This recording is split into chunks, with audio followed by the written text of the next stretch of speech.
Gavel-less. All right. Good evening. I now call to order the regular board meeting of the Park Ridge Park District Board of Commissioners. Today is Thursday, February 6th, 2020, and the time is 7:02 p.m. May we all rise to say the Pledge of Allegiance? I pledge allegiance to the flag of the United States of America and to the republic for which it stands, one nation, under God, indivisible, with liberty and justice for all. May you please call the roll? Commissioner Coyne? Here. Commissioner Grau? Here. Commissioner Leduc? Here. Commissioner Leach? Here. Commissioner O'Donnell? Here. Commissioner Tunnell? Here. Commissioner Harrington?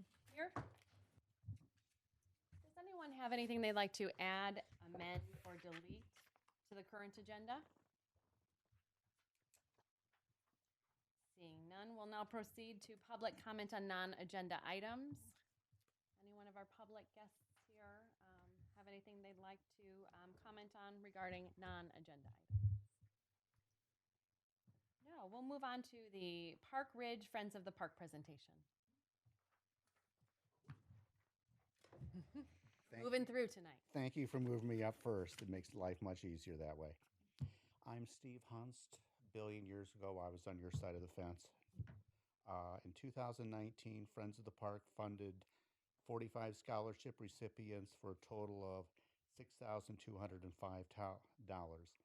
Since 2011, this is the highest number of recipients. We have another check starting out the year for $2,000 for scholarships for some of the munchkins that could use it. Thank you guys for your service. Thank you very much. Thank you. Can you not do from the boots that I have Everybody's on good at today? She does the top. That's not the regular Jim O'Brien. Oh, I would have dressed up if I knew. Thank you, Steve.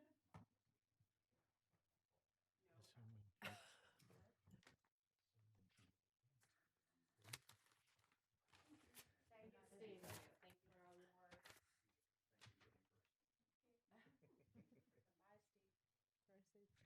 Thank you, Steve. You can stay. Hey, you can stay. He's good. You can have this chair. Drive safely.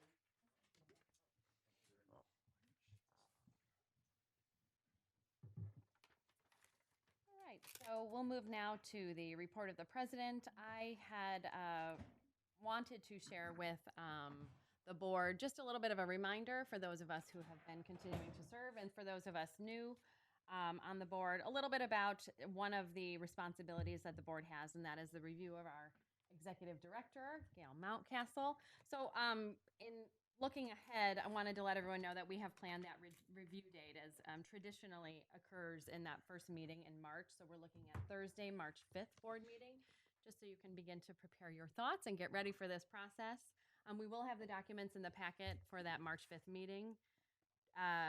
Executive Director Mountcastle, we will have a compensation memo supplied and supporting information, and that's always supplied by our Human Resources Director, Superintendent DeGangi. And then a copy of Gail's goals will be provided in that packet and a written report from her on goal status and accomplishments. So we'll have that to review in advance, and then at the board meeting on the 5th, we will, in open session, have Executive Director Mountcastle give a recap of her 2019 goals and status and accomplishments. And the board is able to ask questions on the report, and then we'll move to closed session, as we traditionally do, to discuss her performance and consider any pay increases. After we come to consensus as a board, then we traditionally invite Gail back into the room and we have some discussion and share our input. Does anyone have any questions on that? And I'll prepare and be ready. All right. Very good. Moving on, we'll move to the executive director's report. Thank you. Let's see, over general items, I included in front of you the award letter we just received today, confirming from Illinois Department of Natural Resources our $400,000 grant award for Woodland Park project. So that's official. So that is in front of you. Other than that, other than the Oakton public engagement process update. I don't have anything else at this time to report unless there's any other questions, for me from the board. I can go into that process. I have a question on the Sure. grant award. Yes. So fabulous news. Congratulations to the hardworking staff and the Mhm. application process. And Thank you. a real testament to going back at the apple again and coming up with a project that the board could support, that was really comprehensive in nature. When do you anticipate that we will begin this project? We should be going out to bid here shortly, in the next few weeks to a month. Our timeline currently, we've just recently checked back in with our architect. We anticipate completion of the project in fall of this year. That's great. That's great. I know there's a lot of excitement about Mhm. this from members of the community. So it's good to know when we plan to have it finalized. I noticed a letter to the editor in the journal. I saw today. Did you that. see Yes, I Can you did. clarify? I think you told us once, but I forget where those funds come from. They're each different. I feel like it's the real estate transfer tax. Yeah, the real estate transfer tax. You talking about Osled? Yeah, it's right? It's twofold. So, Right. the basis for the real estate transfer tax paid to the state is to fund the open space, the acquisition of open space and recreation. It is a dedicated fund. Governors from time to time try to sweep it, but it's always been upheld as being part of that. In addition, though, the federal government has what's called law-con funds, which have to do with funds paid by companies that engage in drilling offshore. Offshore mineral rights are owned by the peoples of the United States, and the cost of that doing business is they contribute money also to replenish natural open spaces, national parks, and other things. The law-con money comes to the state of Illinois in a block grant, and the state of Illinois uses that to fund and supplement what comes from the transfer taxes. So our OSLAD funds are a combination of those two things. For commissioners who may not have seen the letter to the editor, I think there was some criticism about the state's use of these dollars to fund park district projects like this, not necessarily the project that we received the award for. Just more in just more general. in general, Mhm. just the- Philosophy of it, I think. If I may, Madam President, if you're interested, on the IAPD website, you can find the information about the ripple effects of every dollar spent on an OSLAD grant for construction jobs and so forth in the state of Illinois. Thinking. The benefits are about 7 times the 29 million, so $210 million worth of economic influence for the expenditure of money dedicated to precisely this. It can't go anywhere else. Because of the matching, right? Because of the matching funds and the long-term. No, the only capital. reason it's constitutional to charge us a transfer tax when we Yeah. sell property is because this money is earmarked and must go to these kinds of things. So since the money must go to these kinds of things, you do well to bring it back to your taxpayers. Because otherwise it's going somewhere for somebody else's project. That's always my statement to the board, that we might as well, yes, to Park Ridge rather than another community. It will go somewhere. And that's a good point, because maybe that's something good we can put on our website, along with the project to help educate people. So That's great. I will take care of that. Thanks, Dirk.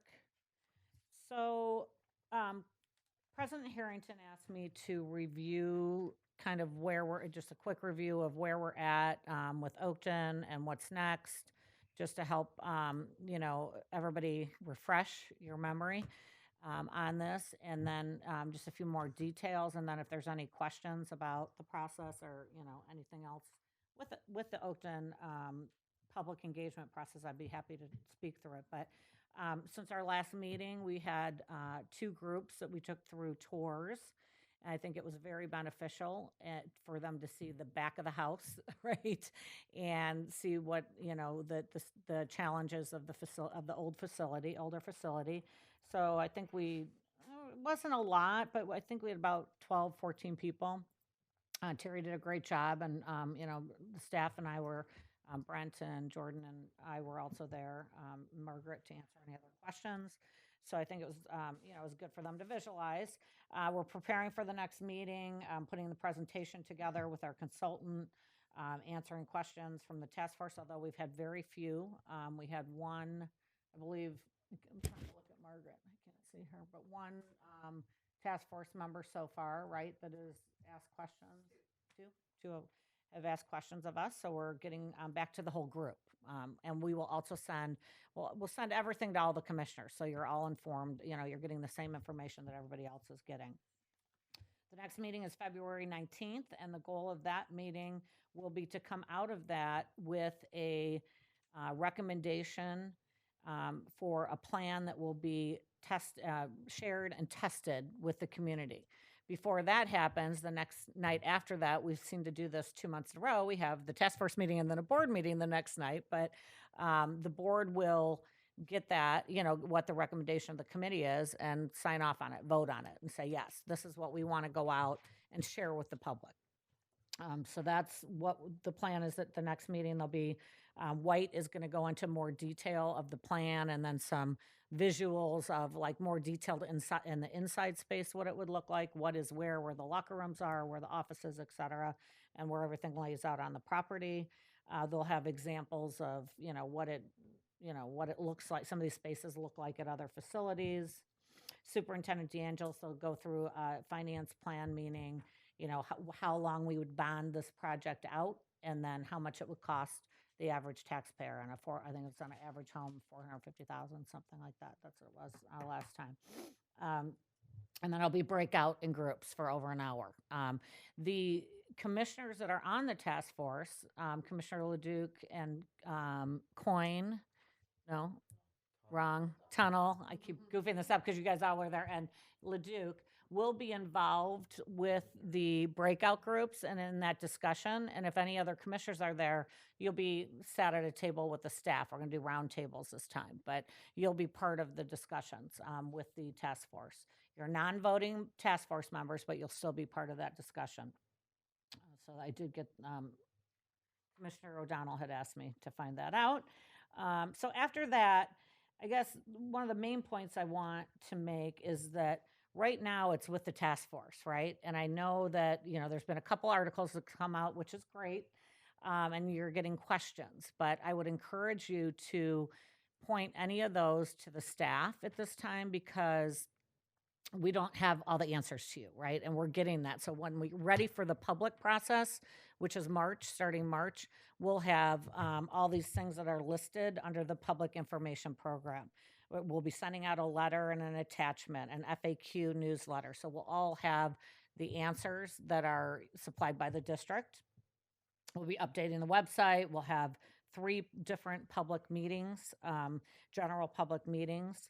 We will be going out, I think, on the opposite side of this, it shows you the groups that we're going to try to hit in those 2 months.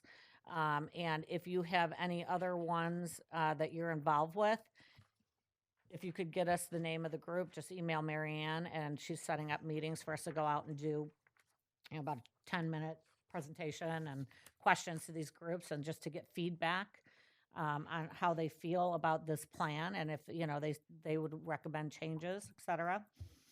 There'll be a mail survey that goes out to all registered voters.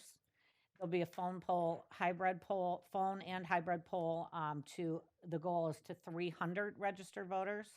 So that's all happening in March and April.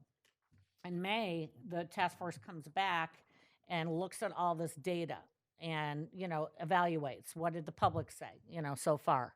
And so at that May meeting, the goal then is for the task force to come out of that and come back to the board and make a recommendation on, if this is a plan that they would say, what they think is worth the district spending money on. And so that is, then we would come back to the board probably at the May meeting, depending on how all this goes. Very aggressive in terms of like trying to get the group to come up with a conclusion in one meeting. He said sometimes he adds one more, but most time he comes out of there with a consensus, and it's a majority. He said he likes to have everybody agree, but will probably be a majority of that group. And I think that's what I wanted to share, and I'm happy to answer any questions. Yes. I just wanted to comment on the the session at the rink the other night. Uh-huh. I thought it was very well done. I'd like to compliment Superintendent here. I thought he did a really good job. I was a little disappointed that there weren't more people there. I know, Because right. it was really well done. And Uh-huh. anyway, We're going to video it. When we were talking to the consultant today, he suggested we video. That's what Glenview did as well. It was a video and put it up on the website. And then we talked about during this public engagement process that we'll set some other times where anybody can come through and get Terry's tour of the back end of the house, right? And Brent's. So, and there are a couple other, I think a couple other Brent said task force members that were coming to get the tour as well. So. Any questions? Thank you. That's all I have. Thank you. Thanks for the update. Sure. Helpful to remind us of where we are in Yep. the process. All right, we'll move on to finance. Commissioner Ledoux? And I will turn it over to Superintendent DeAngelis regarding the bond ordinance. Thank you. Bob Lewis from PMA is here to kind of walk us through the results of the bond sale. He is our financial advisor.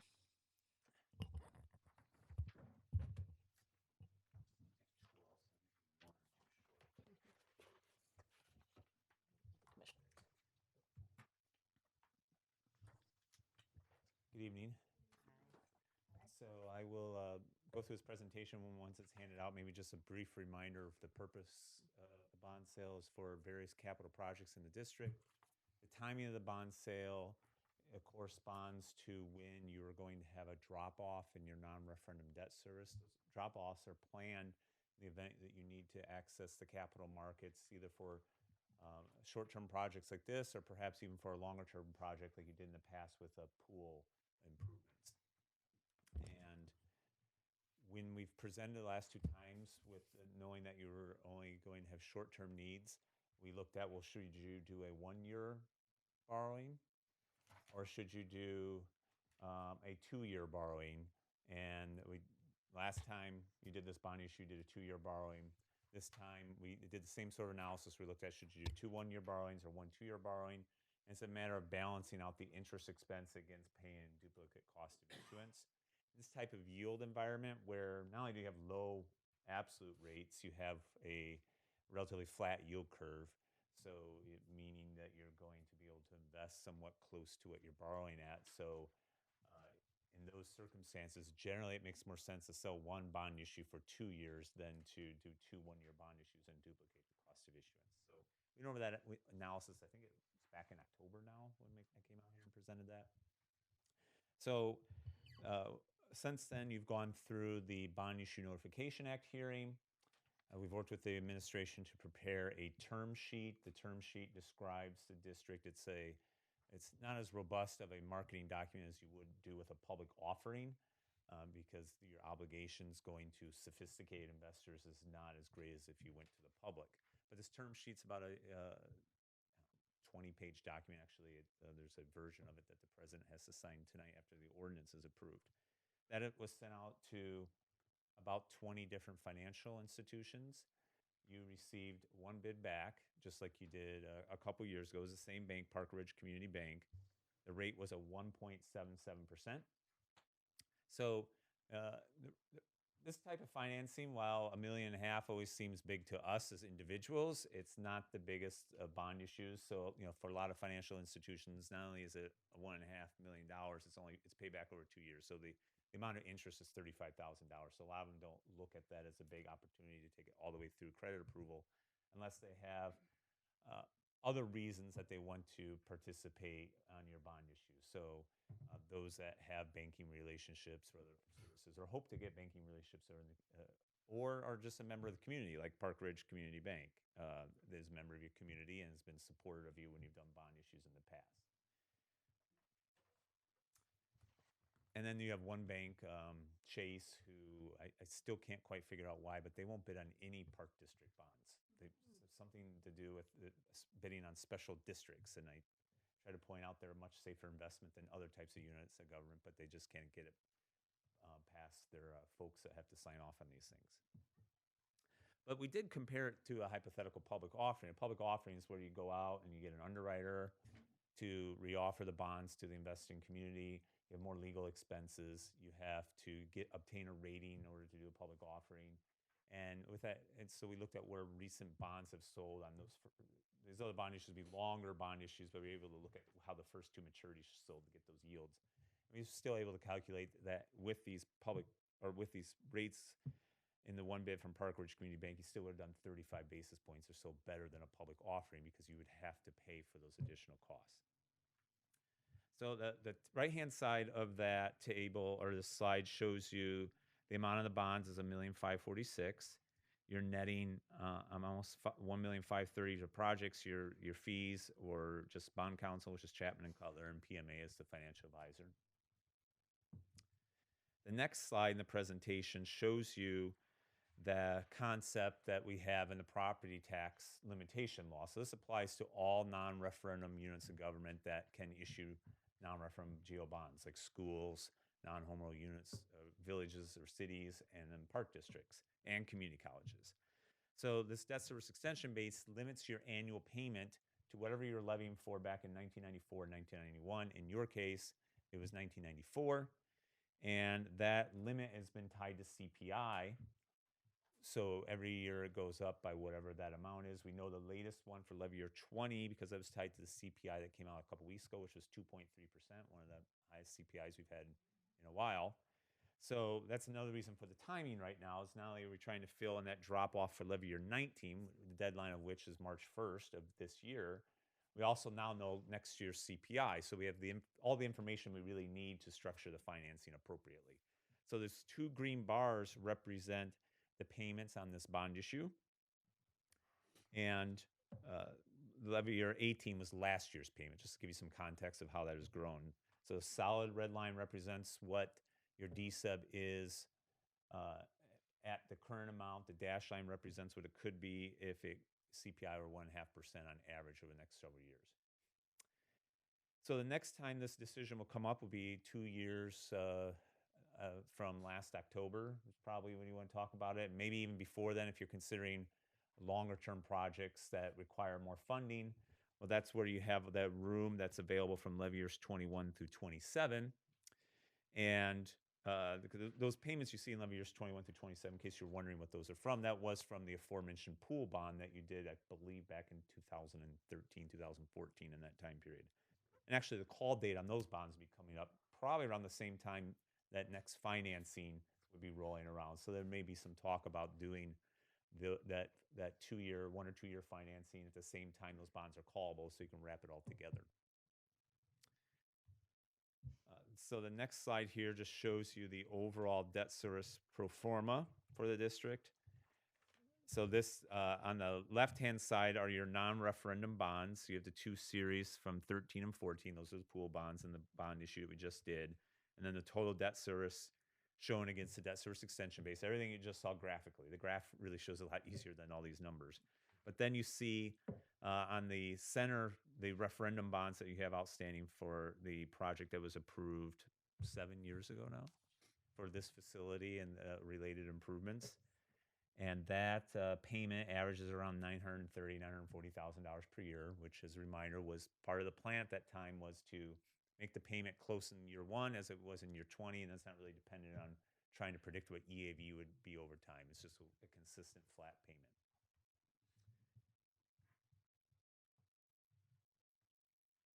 And that's my presentation. I'll take any questions you might have. Otherwise, what you have before you tonight is an ordinance that would approve the sale to Park Ridge Community Bank.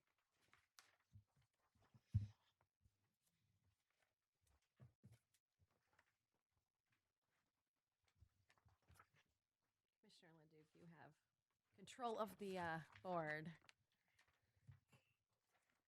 All right. In that case, I guess I'll just do the motion. I move to approve ordinance number 20-1, an ordinance providing for the issue of $1,547,000 in general obligation limited tax park bonds, Series 2020 of the Park Ridge Park District, Cook County, Illinois, for the payment of land condemned or purchased for parks, for the building, maintaining, improving, and protecting of the same, and the existing land and facilities of said park district, and for the payment of the expenses incident thereto, providing for the levy of a direct annual tax to pay the principal and interest on said bonds, and authorizing the sale of said bonds to Park Ridge Community Bank. Second. Any commissioner comments or questions? Sorry. President Harrington? Thank you, Bob. That was really helpful, and I appreciated you anticipating what likely would be our commissioner questions around with one. Right. How do we know that that's competitive? So I appreciate that insight. I had a quick question because I thought there was something in the state of the state given by the governor that referred to the debt service extension and potential work being done by a task force to look at that ability by units of local government. Okay. I was trying to. Everybody has their own unique limit. The DSEB is unique to park districts. Everybody else has limits, but it's not based on prior debt of. Okay. I didn't know if there, it sounded like there was a task force in formation or kind of reviewing this. So if there was. Well, there was the Property Tax Relief Task Force. I think one of because they broke up into many committees and then brought the reports together, and some of those reports were contradictory of each other. But one of them had in there, I think somebody proposed prohibiting the ability to reissue bonds or something like that, which nobody quite knows what that means. So, while it's always something to pay attention to, Nothing formal. yeah, I mean, a lot of those committee reports don't really ever go anywhere. So, Yeah, it wasn't on IPD's watch list at all. In fact, that you all have to wear body cameras bill that's pending is more on the watch list. that would be interesting. Very cool. Thank you. All right, any other commissioner comments or questions? Seeing none, I'll call the question. Sure. Commissioner Coyne? Aye. Commissioner Grau? Yes. Commissioner Leduc? Aye. Commissioner Leach? Abstain. Commissioner O'Donnell? Yes. Commissioner Tunnel? Yes. Commissioner Harrington? Yes. Thank you. You're welcome. Thank you. Thank you, Bob. All right, and so now moving on to the approval of the renewal contract with Masergy. Is that how you say that? Masergy? Masergy for network and phone services. I'll move to approve the renewal contract with Masergy with a term of 36 months as presented, and to authorize the president to execute and deliver the agreement. Second. And thank you, Superintendent DeAngelis, for preparing this memo. I especially loved seeing the line about the renewal rate is expected to result in savings of approximately $58,500 annually. I'll turn it over to you for further bullet pointing. Thank you. I just want to point out that IT manager O'Leary is here with us, and she also was instrumental in preparing the memo, and she handled the negotiation and the work with our partners here to. One of the big focuses that I wanted to point out is that this has been an ongoing process. We had all these different contracts with different pieces of AT&T, and it was really difficult to manage with all kinds of different expiration dates. And we made the decision when we started up, when we moved over here to Prospect Park, to use Masergy services, and it was actually a two-phase process. And so we still ended up with contracts with different endpoints and each facility had its own contract. So as she started this review, one of the big focuses was that we wanted to get everything on the same term so that when we can go out for a more competitive process in the future, because we have everything expiring at once and it's not all piecemeal. So that was kind of the impetus, but then the end result was, way better than we expected. And Eileen deserves a lot of credit for her hard work on that. And we've been happy with their service. So We will revisit it again should the board approve this renewal in 3 years. I don't know if you have anything to add. Thanks. Any Well, thank questions? you. Thank you to both of you. Any commissioner comments or questions? Commissioner Grau? Thank you. I was wondering when this was going to come up. It's a large chunk of change for us every month, so I'm glad for that. I'm glad that we've gotten all the contracts on the same cycle. I'm a little bummed it's 3 years. I hope we got a good deal.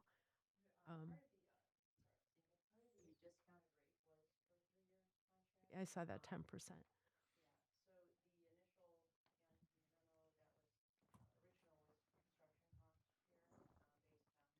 Could you maybe step up to the microphone? Sorry. It's the only time I'm ever quiet.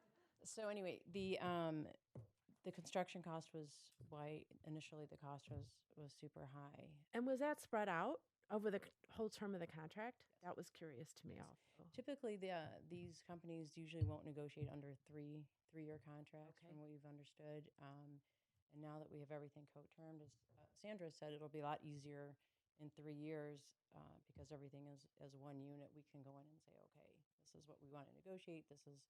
And also the speed of the network, because this was very new to us, having a redundant environment across town we were trying to gauge what our needs going to be. And as we got about halfway through the contract, we started tailoring down the needs if we didn't, after a bunch of reporting and pouring graphs and numbers. So That's awesome. I remember that was a big process. I do have a question, like the rental of phone equipment. It just reminds me of, the old phones we used to have at our house. And then you're like, nobody does that anymore. that was part of the process. The rental, because technology does change so quickly, we've been at this location for going on our 4th year, and the phones we have are obsolete in the technology world. So the reason we also went with rentals is because if there's any damage or issues with the phones, and we've had, here and there, we just ship them back and they send them right back out to us. So it's more of the maintenance of the equipment, and then during the course of the contract. Right now, we could upgrade all of our phones to the next version. I'm just leaving well alone if it's not broke right now, but it's nice to have that option too. So that's something we'll look at again. Our negotiating, I think we went hard on them. We came out with pretty good results, but when you don't have the upper hand of having one contract term, you're a little bit limited on that. So something to keep in mind for the next one, but typically renting it was a better option for this time. Any other commissioner comments or questions? Seeing none, I'll call the question. Commissioner Grau? Yes. Commissioner Leduc? Yes. Commissioner Leach? Yes. Commissioner O'Donnell? Yes. Commissioner Tuttle? Commissioner Coyne? Commissioner Harrington? Yes. And with that, I get to turn it over to Commissioner Coyne. Oh. I get to move up to my page. Sorry. You can hear me fine. Okay. My apologies. I have to get back to my agenda because I was reading the note, the memo. Okay, so the Mayor Maloney decided that it was a good idea that the representatives of the boards would meet periodically to discuss intergovernmental issues that affect us as elected officials. And he set up a meeting that was last week. I'll tell you the date in a second. And at that meeting was myself from District 64, Larry Riles and Rick Biaggi from the city, John Moran and Marty Maloney. And we met on January 23rd at City Hall. This was the first meeting that we had, so it was just sort of setting guidelines for where we're going. And So the first discussion was about whether or not what governmental bodies were going to be invited to these meetings. This meeting, District 64, Park District, and the city were in attendance. We decided that District 207 should be included on a regular basis, and the township, Park Ridge Library, and other agencies invited when the topics of discussion seemed to need their input. We talked about areas where we can all look to communicate better and cooperate better. And some of those areas were procurement. I'll skip some of the, I have all these notes. Procurement, salt, equipment, office supplies, lawn care, forestry, fleet. And then a topic that was, I put under that category was traffic and safety in general around the schools and parks. We discussed the city's project involving the library parking lot and how MWRD will be providing grant funding for the project. And there are grants available now, which school districts and park districts can apply from MWRD. And Mayor Maloney was going to track down information and provide that to the group, which he has not yet done. Oh, did he?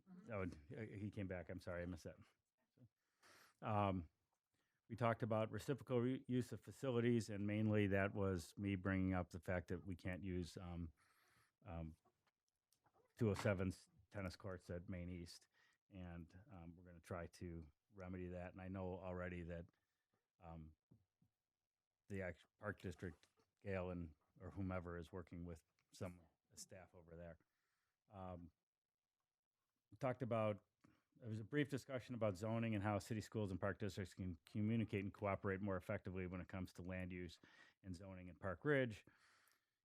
We also discussed impact fees and how many communities implement them to provide some compensation to the taxing bodies impacted by development. But there was no decision or any kind of conclusion to that. We decided that we're going to have regular meetings on the second Thursday of each month at 7 in the morning. And I decided for this body that I would essentially read those minutes each of those meetings at this meeting, so that there was no question of what was discussed. It's completely open and transparent. So that concludes my report from that meeting, and I'm glad to answer any questions if you have it.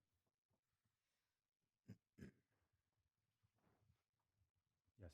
Might you include a copy of those minutes in the packet so that we can read them on our own and then just ask you questions?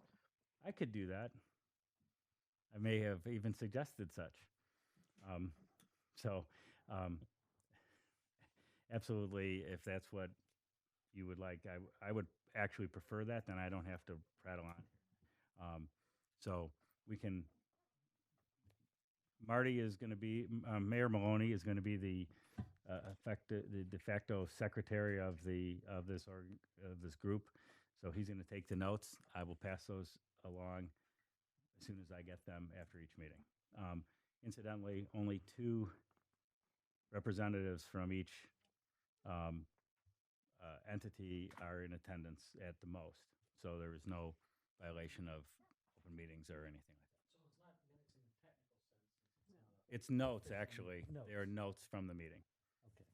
And everybody's agreed that those are for public consumption? Yes, yes, exactly. Even though we also agree that they not necessarily have to be, but we don't want any questions about transparency on that. Gotcha. Okay. So it's notes. Where are you meeting? The mayor's office, actually, at least until we find a good coffee shop. Is it like official? Will it be an official committee of these organizations, or no? No, I think it's just a meeting of people. So I think that the intergovernmental agency liaison on each of these each of these entities was feeling like, gee, I wonder what I should be doing. And so we decided to get together and figure out something to do. I think I wasn't able to make the meeting, but the presidents and the intergovernmental liaisons are informally serving. I think when Commissioner Coyne had asked about including his minutes from the meeting, I had worked with staff and we thought that it would be better for him to communicate his notes from the meeting verbatim versus some minutes that were unofficial and not Yep. formal meeting minutes, so that we could have a discussion as a board on some of the topics that they talk about, so he can take our input as a board to these meetings. And I'm happy to do so. Commissioner Leach. Yeah, I just wanted to say again, Commissioner, I agree, with Commissioner O'Donnell. I like to just have a written version, then we can talk about it, have a holistic conversation. I also like the fact that, once again, we share resources a lot of times through different service agreements with the District 64 on lawn care comes to mind. I know they work with the city on times, even on like the library lot versus what they could potentially do with their parking lots. There's a lot of sharing of good information. So I applaud all of you for doing what's smart for all residents of Park Ridge, not just individual units of government.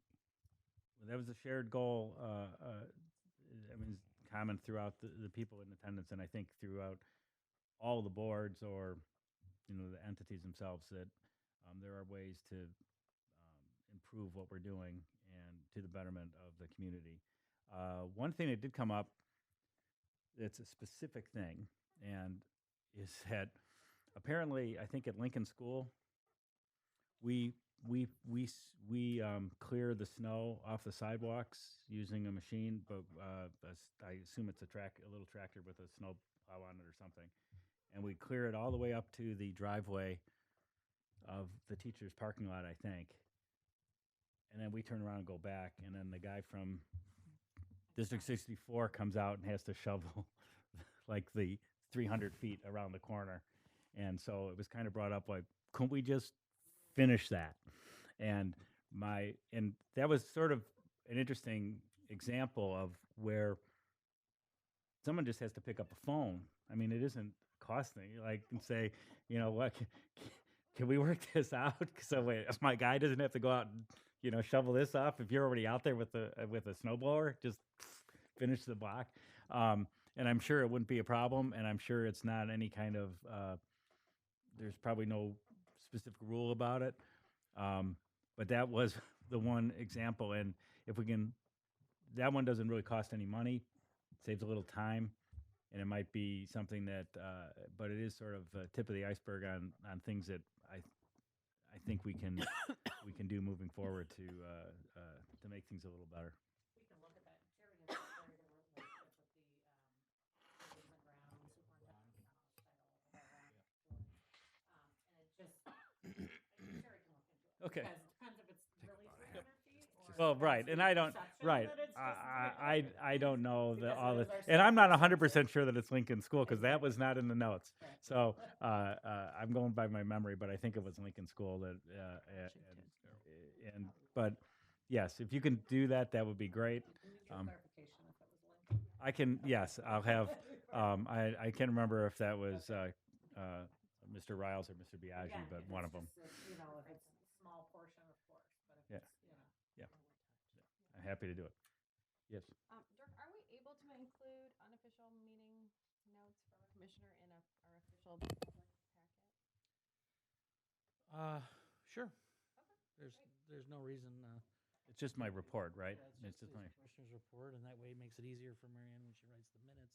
This is what I was referring to. So, Just say commissioner notes or minute, not. well, they're official, no. self-titled. I just think. put it under my report, and I'll just, They're self-titled notes from the intergovernmental. right. or something. And if that's okay, as long as there's nothing wrong with it technically, I think it just makes it kind of makes everybody's life a little bit easier because you don't have to listen to me rattle on. Yeah, once in a while, sparked ideas come out of there where let's get together and maybe this land that's for sale, we might all go in together to do something. Maybe that doesn't make the notes, if you know what I mean. So we don't want to tell the world we're now going to be bitter. Summarize your notes. I'm feeling I get the distinct sense that the other entities will be self-policing on those kinds of issues. I would guess that there's an attorney in the room. Right, exactly. Thank you. Right now. Yes, thank you. Exactly. Sure, good point.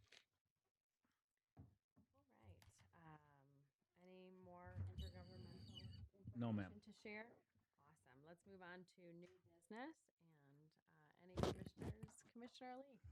Yeah, so no surprise to Gail as well as Commissioner Harrington, but I had reached out to them February 1st with a couple thoughts that I'd like to get kind of board thoughts on, consensus, direction to potential staff on two issues. They're totally different issues, though.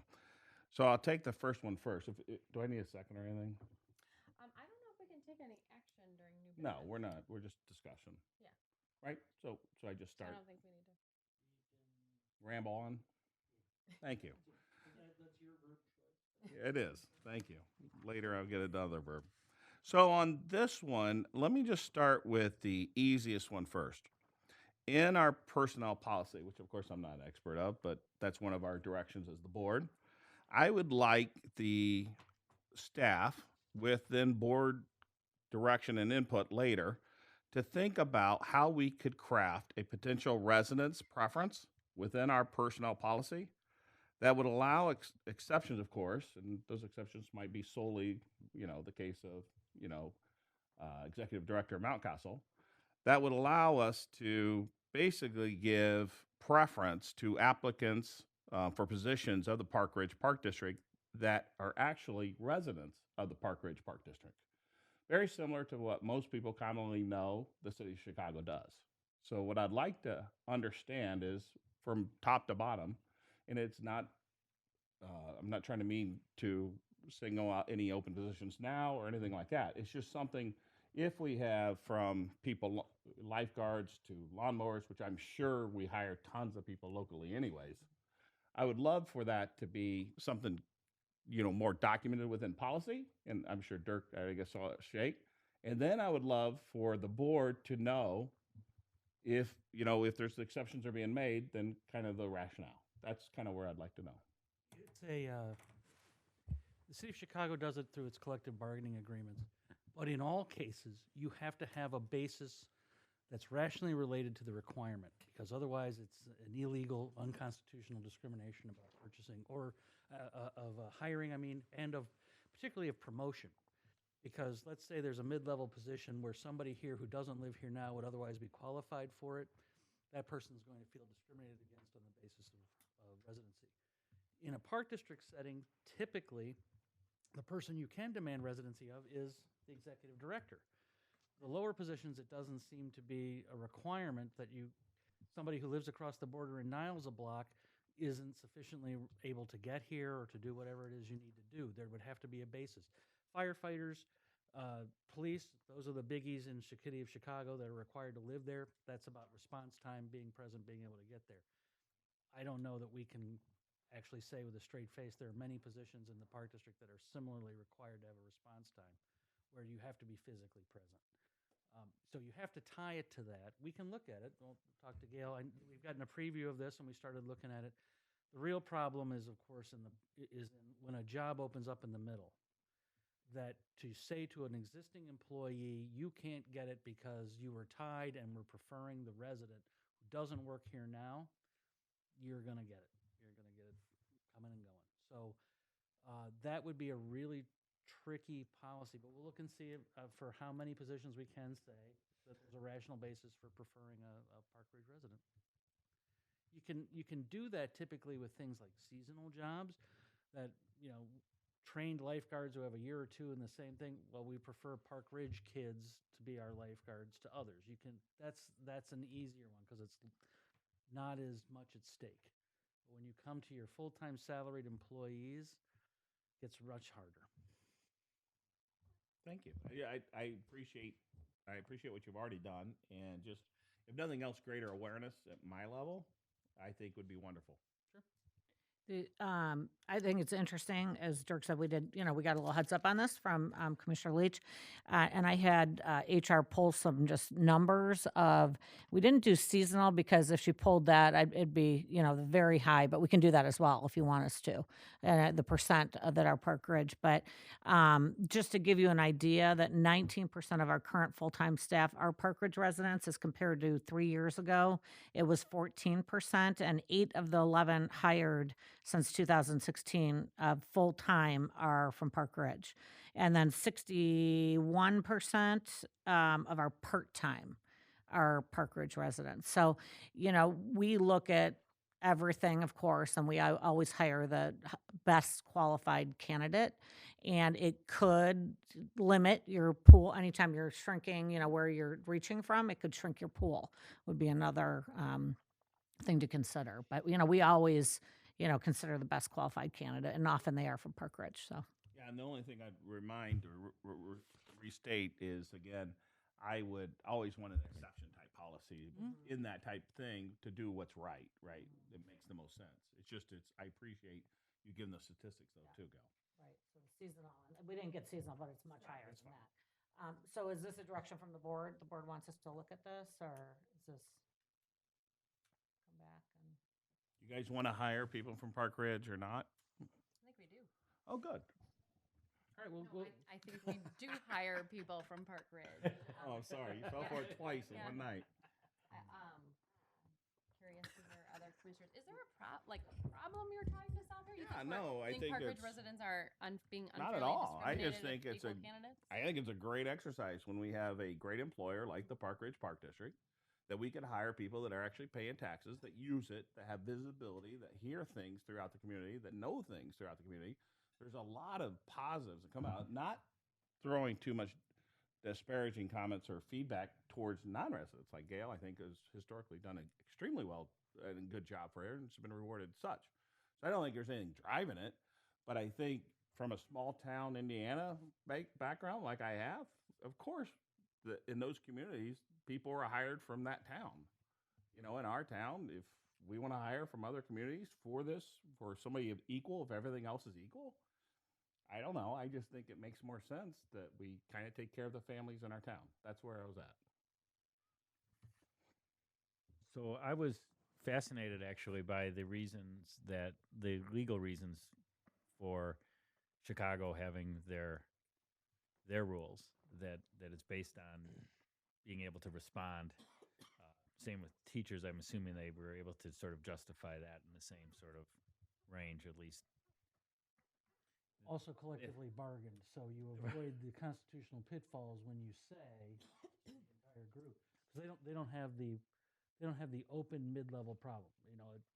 Right. Library, assistant superintendent, something in administration opens up, and now you're competing because the entire collective bargaining unit has the residency requirement.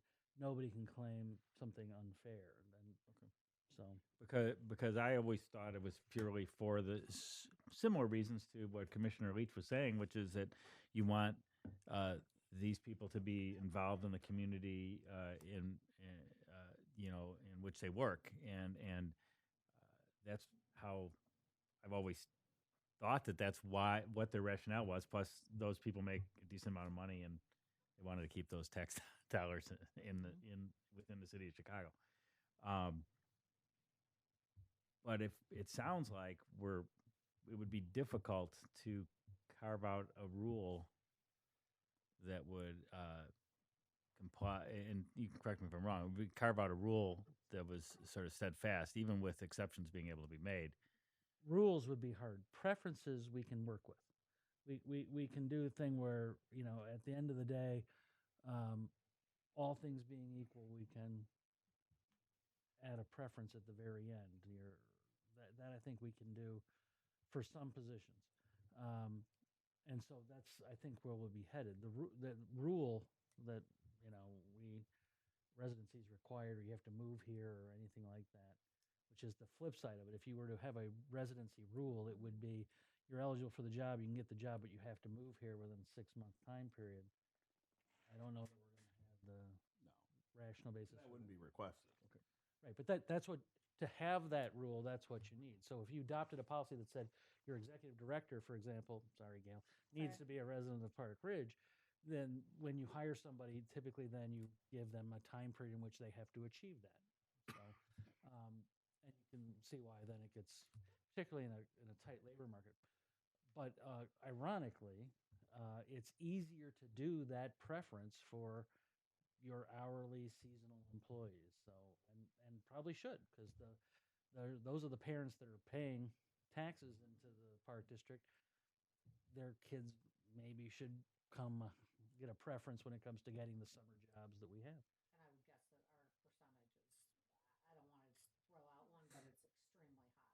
I think it would help the board to see that, because I think if we're trying to solve for a problem that doesn't exist and there's already a presence and we're already a 99.9 employer of Park Ridge youth in the summer, then I think the board can take that into consideration. We're tweaking policies anyway, and so if we can tweak in a preference, it's something you get to tell the community, look, we're looking out for you as much as we can. That's kind of what I thought Commissioner Leach was getting at too. Yeah, Is that it's not about a almost like a problem, marketing trying to help. marketing thing is Not like, marketing, hey, just here help we're the community. here's yeah, well, certainly, but it also makes if if the public knows that we're doing this and like Derek said that we're you know hey, your kids are working here and you know we be sort of proud of this. That's Well, I not a think bad it's I mean, to me, the real advantage is not so much the negative impact for people who don't live in Park Ridge, but it's a super tight labor market, as all of your directors can tell you. And so when you have something positive to say to your community about the jobs we have here, and it's you should act with confidence in applying to us. It makes you a little different than Chick-fil-A or any place else that's trying to hire the same age group. So, I think that's a benefit to what you get to do. IPD has another great statistic about 60. It's about 2/3 of people report that their first job was typically working for a unit of government, and park districts are in there because not most states have park districts. But mowing lawns, lifeguarding, pools, whatever. So how do we gain consensus? We have, you guys. Do we have consensus? around and- Do we have 4 of us that at least think it's worth Dirk throwing something together with staff and discussing it? I'm interested in it. Matt? I don't. I have no objection to looking into it to find out if under the terms that we just set out. Right. Attorney fees. Right. We're just. We're going to get to that later. Attorney fees. I don't. That might be. Maybe we ought to hear item number 2 before we. Let's just do this. I think because we're the 3 of us are here are working on policies right now, and so personnel policies are in really good shape. But as part of this process of looking at it, we'll look at it and see if there's a way we can tweak it. I'll call Margaret, and we'll Appreciate it. that won't be a big one. The harder one. Doug Johnson, who comes about every year for the last 5 or 6 years, I think, has represented FC Hawks, I want to say is the name of it. They're basically a soccer team in town. I think they got a few hundred kids involved, men and women. They've always wanted to have access to our fields, or at least didn't like the access to the fields they've been offered. It's probably the better way to say it.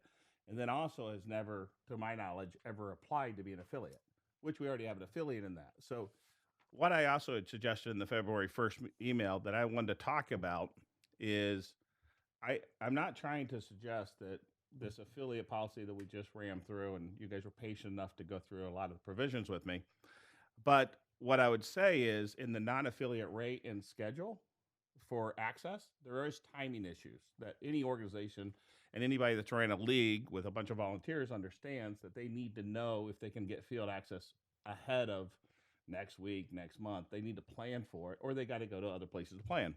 So in the bucket of revenue and the fact that this park we're sitting in cost about $14 million, I would like to offer Prospect Park up to Doug to be used for soccer with his residents from Park Ridge, given the fact that I don't think that impedes upon the Park Ridge Soccer affiliate, since they don't use that field anyways. And I think most residents and most commissioners realize it's rarely used.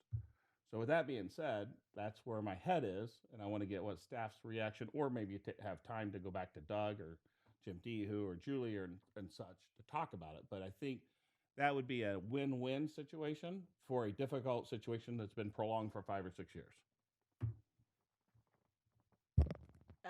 That would be a change of policy, so that would be we'd have to change what we're doing with policy, because there's already a pecking order of who gets fields when, and FC Hawks would fall in after. So we'd have to open that up to any other of these groups, that would open a I think precedent. it's a change of policy though, because I It- thought it's it the is. fourth or fifth tier. They're already allowed to rent it. Not soccer fields. It's not a soccer field. That isn't a soccer field. That It'd be is- used as a soccer field. So help me with the deference, because right now it's a large athletic field Right, for right. multi-sports that isn't used often. I can't Say answer. again? I can't answer that if it's used often, but we can look into that if the board Well- wants us to change from policy and give one specific group. Is it on the roster of available fields to rent? Prospect has never been used as a soccer field. It's used as lacrosse and football, correct? Off the top of my head, yes. I Yeah, believe that's right. correct. Right. So it's not a designated soccer field, is what Commissioner Leach is saying, and he's correct there, right? So I don't, this is the first you brought this up. I can't answer that I right now, understand. right? I just want to clear it up for everybody. Right. I'm not asking for any change of policy.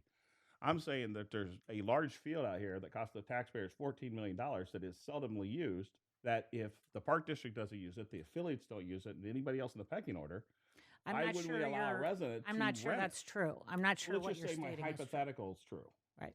Then We'd why have to would we look allow at them to when rent the it? use, when That's we not a have the policy use. issue. That's a preference issue. Yes. So I'm certainly sympathetic to Doug and the FC Hawks and other non-affiliate groups that are looking for field space in landlocked communities like we are. So in my view, allowing a non-affiliate to have special use of one of our fields that is used for other sports and activities would be a veer from old policy and new policy that was not rammed, that was spent a year and a half of the board and affiliates working through excruciating detail through language to which the board passed. So if we were to adopt a change to the policy, which we can always do, and it's good to bring up, then I would say that other non-affiliates, like the Park Ridge Knights, like other tennis groups, like other volleyball groups, lacrosse groups, any other non-affiliate group would have the same access rights as FC Hawks would in having special field space carved out for them. We So would if have to that's where say- we would want to go, Mhm. allowing non-affiliates special use of fields, it would have to be open to all non-affiliates and not just a soccer non-affiliate. So, whoever's got the floor. I think go ahead, Commissioner O'Donnell. I would also say, I guess I wasn't aware of, it was my understanding that the field use for that field was for football and lacrosse. And if it's not used all that much, I would think that the first crack would be you'd go to the soccer affiliate and say, hey, would you like to use that field? Because I know what their answer would be. And I know football uses it in the fall, Mhm. so other lacrosse and other. We'd have to look at the schedule. I don't do the schedule, but I know we have programs out there and special events, and there's all kinds of things that happen. But so- Just to make sure I'm not too argumentative, but I want to again say, regardless of my own opinion, which is my right to have, of the policy being crammed through and not disclosed and discussed as much as I wish, which I expressed one of the last meetings, I would also say when we've talked about Park Ridge Knights and others, they have an ability, and I think the Park Ridge District has offered them an ability to rent those fields, but at the highest rate possible, whatever that is in that tier. So I don't believe we've ever excluded the Park Ridge Knights in particular, who asked for it. He just did not want to pay for that dollar amount. Is that correct? I can't answer that. I'd have to. I don't believe check there's with ever been scheduling. exclusion, just no one ended up doing it. The only thing I'm just trying to say, if we have capacity in the system with very limited sports fields, and if we have off seasons where we can do it, and it helps 250, 300 kids, I don't know why it's objectionable. That's It's what's just interesting. that we would have, what we're saying is we would, if we open it up to that specific group, there's several other groups in that same situation, that we would have to say, okay, your deadline is this, you can all apply to use it. I thought, again, that's what we do. I thought that's what you said is, this field, we do. We open it up. Yeah, Mhm. that's So he Yeah, can and do if that we're now. and if That's we're what I running thought. it for soccer, I would think we would have to, open up to our affiliate first. yeah. I What is get it? the pecking order. That's what I'm trying to understand. The policy is clear about scheduling priorities. Mhm. But are you saying that you tell your affiliates and everybody it's not available for any soccer scheduling at all? I'm Right now, that's true. Right now, so this is I mean, true. there can be a reason. There's with natural turf, you're always looking for rest and all the rest. But I mean, if it's about whether it's lined or not, maybe they don't care. But if what you're saying is, I thought you were saying here are all the play spaces that are available for soccer. Which ones do you want, affiliate? They schedule their thing, and then the next one would be what's left. Right. And then it would be, as I read the policy, probably first come, first serve. Well, actually, it's not quite Different that way. for soccer. The way it actually is there isn't enough capacity, and the park district says, okay, Park Ridge Soccer, here's your fields. Knock yourself out. That's how it is. Well, and we do work with soccer. how it They're- is. They suggest, and they work with buildings and grounds. We both agree we should rest this field at this time. There's that so too. there's definitely conversation, and I don't think we've opened up. Well, there hasn't been that much time since this field has opened, but this wasn't designated as one of the regular soccer fields up until this point. Right. Just so I can be clear on this, so Park Ridge Soccer, the affiliate, has never been allowed to play on that field before, correct? I just want to make sure. Correct. It's never been made Right. available Right. to So them. when they do their stuff, that they can't. It wasn't even an option for them. That's correct. So one of the things that we don't really know is whether they would avail themselves of that option. We can speculate, and I think Commissioner O'Donnell probably knows as well as anybody, but that they would probably take that space and use it if they could. They would. And so at that point, I'm just trying to put this all together. Commissioner Harrington said that, in fairness, if we were to let FC, whatever they are, the Hawks, play or have access, in order to give them access, we would have to go back and give access to any affiliate really anybody. So I could decide to rent it and practice my golf game there if I wanted to. But I would have to get in line to rent that field, right? Prospect's a little different because it's out of the realm of the soccer Correct. designated fields, right? Right. And Well, it's right. I'm saying if you put it back in, you in would the have inventory, to. right. If you put it back into the inventory, then all the affiliates affiliates get would. first, they would- partnership programs, then affiliates, then Right. that's the pecking order of the use. Of the Right. Football wants to use it in the fall. There's no change to that. But I'm just trying. The only thing I was doing, make it clear to everybody. You got 300 kids. A lot of them going to Maine South, and we have this 5-year problem that is not going away. And if I go by Prospect, which I spend a few hours over here, and I see it empty a lot, only thing I'm saying is if we can make revenue at the higher rate by charging rental on it, I'm not so sure why we're not considering that. That is my whole thing. I'm not arguing policy. To suggest otherwise is not correct. It's not accurate. I'm actually saying we have rentable space back there that we could absolutely option out. Or back to Commissioner O'Donnell's point, you could say, hey, tennis club, maybe you want to play out there. Hey, soccer, maybe you want to play out there. I don't really care. I'm just trying to look at is trying to solve the actual problem. The first one wasn't a problem. This one's the problem. So there's several groups like the group that you talked Yep. about that are probably interested in any piece of grass Land. and land that we have, right? We are happy to look at Prospect specifically and look at the use and see if there's openings, and we can come back and talk about it. That's all I was trying to do.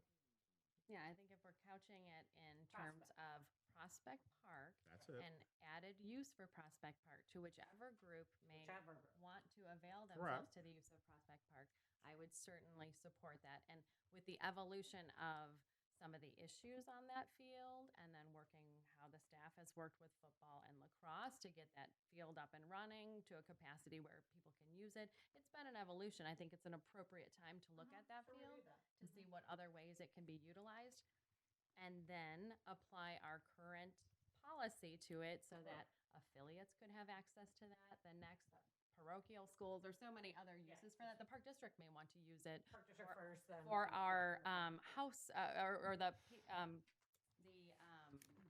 affiliate may want to use it for the house league. That program is over 1,500 children in our town. So if we go back to the policy and we say, hey, we have another field we want to open, great, new land, and it's not being used, fantastic. But then we apply our policy to it that we have worked very hard to get consensus on by a board to follow. And I think that, just a little history for the commissioners that weren't here when we did the field policy, that was another one that took a lot of time and thought that we did. I can't remember the year. I don't think the year is on the field policy. It's not 2015. 2015.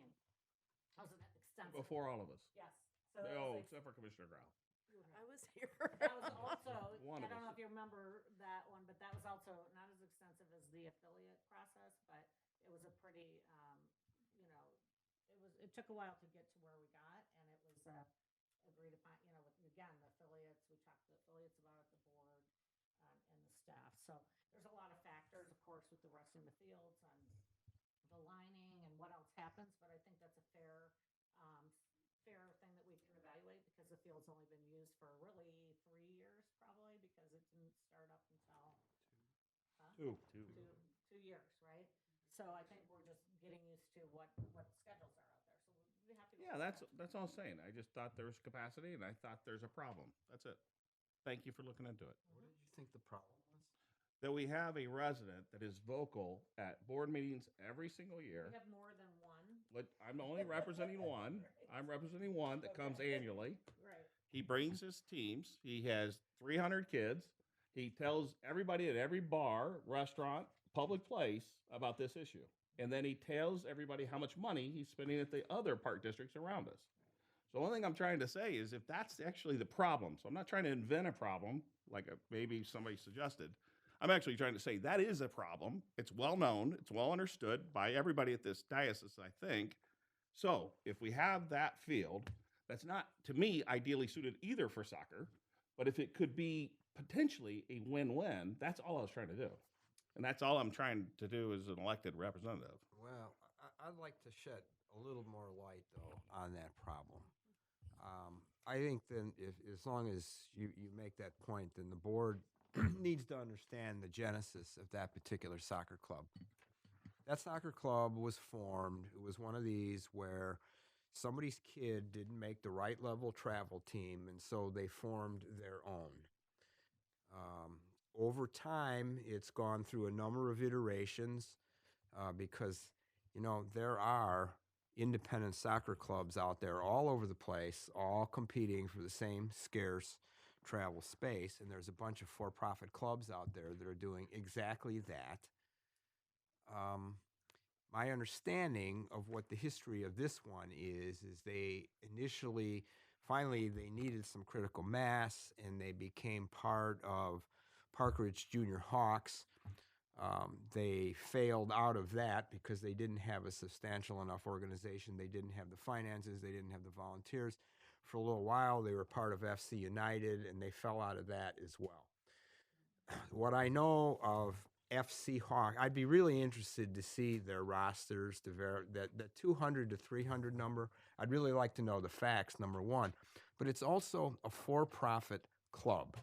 And so I think we before we feel too sorry for Doug Johnson, I think we need to understand where do for-profit clubs, because as you just said, they're in all sports all over the place, and where do they stand in the pecking order relative to our affiliates and relative to the rest of our field use? Because we need to understand that in their case. Right. The group 4 has to have 51% of district residents, and then the fifth group is all other organized Right. teams, groups, individuals, or businesses, right? Yeah. So it goes Park District, affiliates, Park Ridge Schools, other teams, groups, individuals with 51% or more residency, and then the other one is all other teams, groups, individuals, or businesses. And I believe we've gotten his rosters in the past. He's rented. I mean, they rent from us. Yes. Because we opened up Nye Ridge and JC. We worked very hard with Park Ridge Soccer 4 or 5 years ago and said, well, just what you're saying, can't we find a field for Right. all these groups? We went through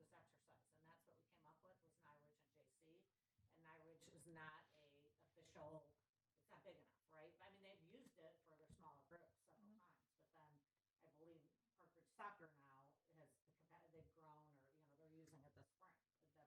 They get that purse rights to that field, so that would be the same kind of process, right, with another space that we may have. That's what I mean. Again, zero interest in changing policy, just trying to express what to potentially do here. So I would support the staff at the behest of Commissioner Leach's great suggestion to look at the scheduling of Prospect Park and other uses to ensure that we are getting the maximum use out of it. However, I do not support the use of special interest groups, non-affiliate groups, having access to a special field if the policy is not broadened more largely to allow for other non-affiliate special interest groups like other sports to have that same type of arrangement. Other commissioners' input on Commissioner Leach's recommendation. I agree with you, Harmony. That process took a long time to get worked out, and the field process took a long time to get worked out, and it's fair for everyone. Other commissioners?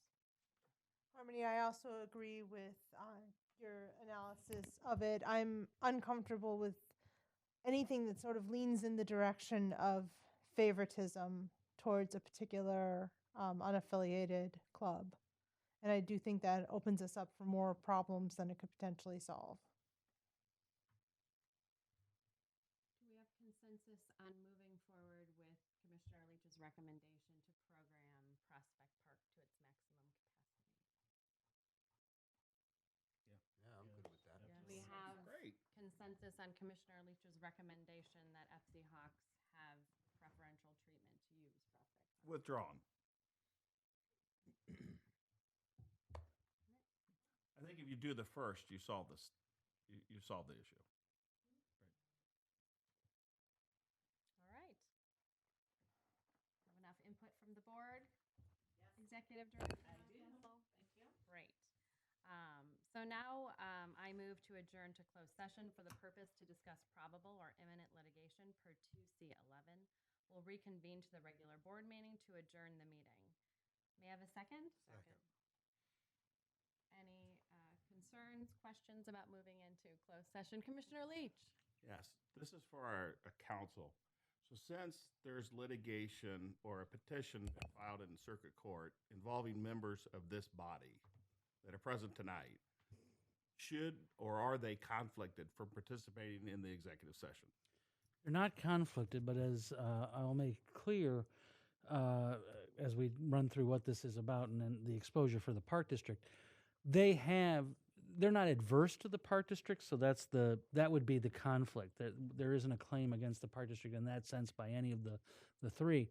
But what there is the possibility that some of what this petition is about may not be official Park District business, and therefore not my job to defend them in that particular thing as Park District's counsel.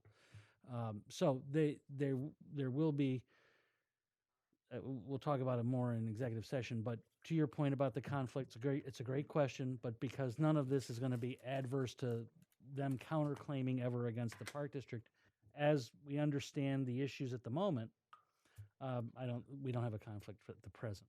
Thank you. Any other questions or concerns before we do the roll for moving into closed session? All right, may you take the roll, please? Commissioner LeDuc? Aye. Commissioner Leach? No. Commissioner O'Donnell? Yes. Commissioner Tunnel? Yes. Commissioner Coyne? Aye.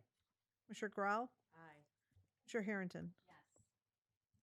All right, we'll now move to closed session. I move to adjourn the meeting of Second. the Board of Park Commissioners. Do I Sorry. hear a second, Commissioner Coyne? Second. Sorry.